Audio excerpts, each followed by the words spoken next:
Hey, Jens, it's Robin and Jonathan with NoShitMMA.com. How's it going, man?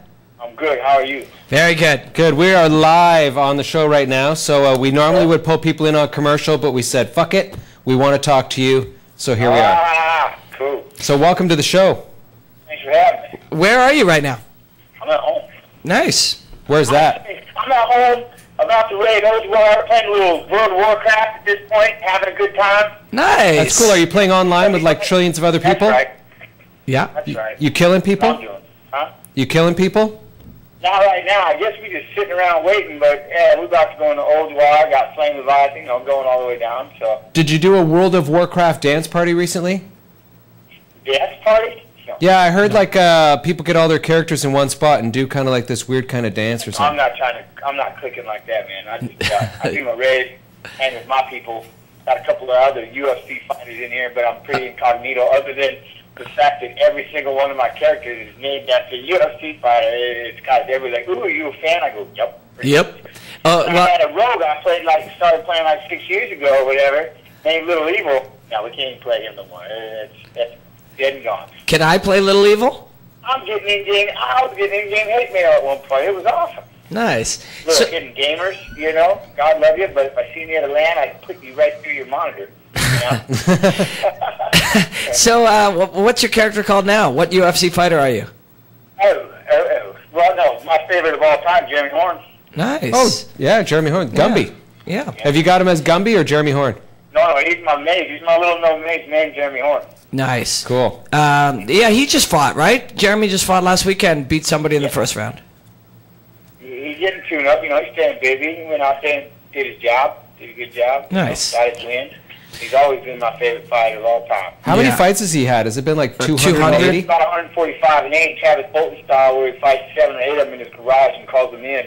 You know, fights the same guy 20 times. Jeremy has legitimized, guaranteed probably close to 150 fights, all different opponents. Wow. 8% of them aren't works, you know, things like that. So everybody's talking about Travis Bolton's 200. Well, I can beat up the same 5 guys, change their names in my garage. In fact, I probably don't even need to fight them. I'll just conjure up a quick 30 or 40 a month and go up and call them all in, you know? It's like, sure. He's got legitimized, guaranteed. He's got to be getting close up there. He's got a lot of fights. Yeah, man. Hey, I once we announced that we were having you on the show, I started getting emails and text messages from people saying, "Tell Jens." I mean, you know how much people love you, man. Like you feel it from your last number of fights, and you feel it probably every day on the internet, and emails and stuff. But people are saying, you got to tell Jens Pulver, please don't retire. He's only 34 years old. People need to see him fight. Do you get that all the time? No, and it's 33. But I know they got me at 34. WC 33, UFC 34. Off 75. Anyway, no, you know, people are talking to me, but right now it's incredible. I mean, to say I love the fans is an absolute understatement. Everybody understands. That's what I do. I don't make a lot of money. I mean, I got a red rodeo with a white door. You know what I'm saying? 1999. That's the car. Granted, I got the Ultimate Fighter Season 5 car sitting in the garage under a blanket. I don't even want to drive it. It's got 800 miles. I don't want it. I don't want a nice car like that. I can't stand it.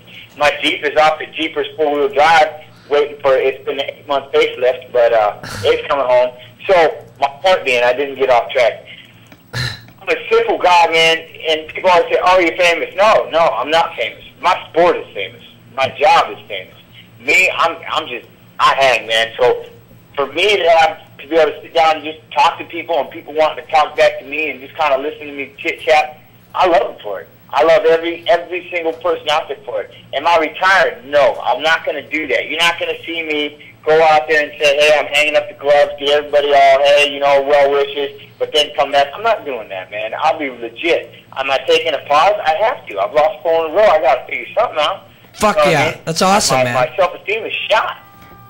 Yeah, you got to kick the crap out of somebody. But you know what? Oh, like, I wish I could, and that's the thing. I mean, and it's what I said in an interview right after the fight. Where does someone like me go? A pioneer, legend, Hall of Famer, famous in the aspect of Lil Evil, used to be a world champion, fighting the top 3. I mean, you got to look at my last 7 fights. Yeah. And minus Joe Lazone and Cub Swanson, who made it 28 seconds, they're all ranked or were ranked in the top 3. Right. Yeah. Yeah, you're only fighting top level guys. Totally. Exactly. So where can I can't go find me 2 tune-ups and an amateur, you know, fight or something like that, because that's the one thing I love about the WEC and the UFC. You don't get that luxury. You got to fight hard and say, all right, look, I keep getting bucked out, but I'm staying in the rodeo, and I'm just going to keep learning, and I'm going to turn it around one way or another. I wish I could go find me a couple of biscuit butts and pound on them, make me feel better, and just get that. But that's not the way we got to do this.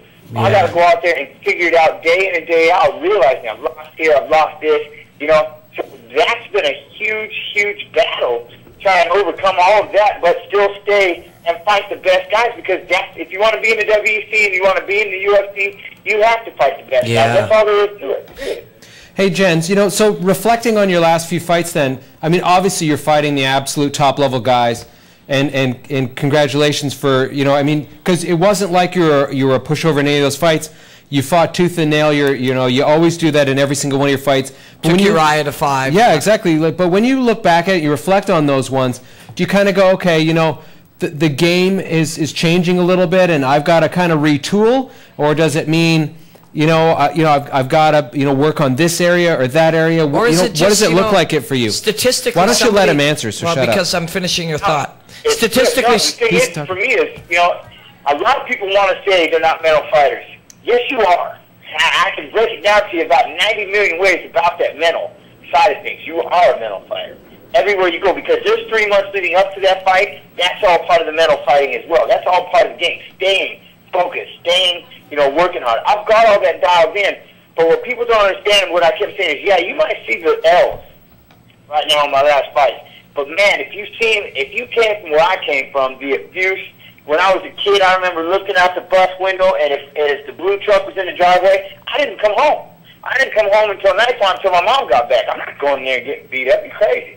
So we'd go hang out at the field. We'd go play baseball, football, beat up the neighbor kids, whatever, and some wrestling or whatever.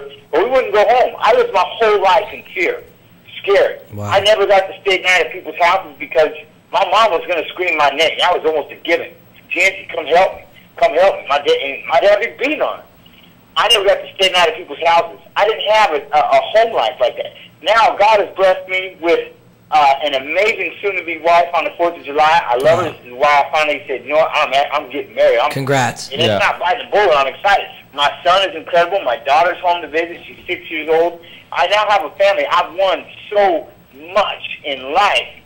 Now I'm sitting at this point where, okay, and I used it in an interview that I said before, but I need to learn how to fight the man in front of me and stop battling the skeletons that are chasing me. Wow. If that makes sense. Yeah, I fought because of what was behind me. I fought to change our name. I fought because my brother went to prison. I fought because my dad beat on me. My dad beat on my mom. My dad beat on my brother. I fought because people called me a bum. People said I would never make anything. I fought because I was supposed to be dead at 18 and in jail by 20. So I fought for all of those reasons in the beginning. Wrestling saved my life. Athletics is all I knew. Now, I love my life. I love the fans. I love the sport. I don't make the most money in the world, but now how do I become a martial artist? How do I beat these guys because they're in front of me, and it's skill against skill? Yeah. How do you stop becoming the emotion fighter and just become the smart fighter? That's where I'm sitting right now. I don't have the luxury of doing, like I said, I don't have the luxury of going out there and doing amateur fights. We've never had amateur. I've never had amateur from the day MMA started for me. Yep. We didn't even have the weight class. We had nothing. So I'm in the middle of a process of learning. And I need to take a pause, man, and just figure out, okay, now my life is exactly what I want it to be forward-wise. Could I use more money? Absolutely. God, I could love to pay my bills. But sure. At the same token, everything's where I need it to be. Now it's time to learn how to be a martial artist. And that's right where I'm sitting. I'm telling you all right now, no, I'm not retiring. Good. But yeah, I'm trying to learn how to be a martial artist. I got skills. I come in there in great shape. I have a hammer fist. I have a big heart.